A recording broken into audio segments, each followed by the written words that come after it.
Mike Duffy's homes in Prince Edward Island in Ottawa were back under the microscope as the suspended senator's fraud trial entered its fourth week. Back on the stand was Nicole Proulx, Senate finance official who's been on the stand for several days already. She was being cross-examined by Duffy's lawyer, Donald Bain.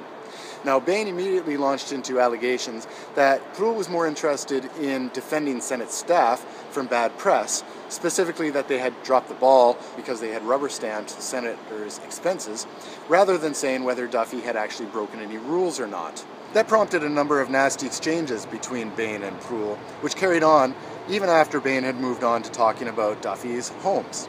Now, you may recall that Duffy received about $80,000 over several years after claiming that his primary residence was in Prince Edward Island and his secondary residence was in Ottawa, even though he had lived in the National Capital Region for several decades.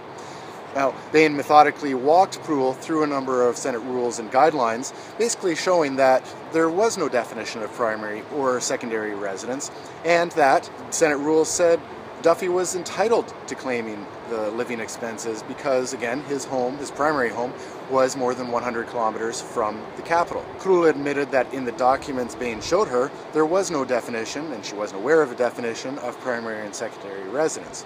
But she also said that Senate rules don't allow senators to be reimbursed for cigarettes, even though the rules don't specifically say that.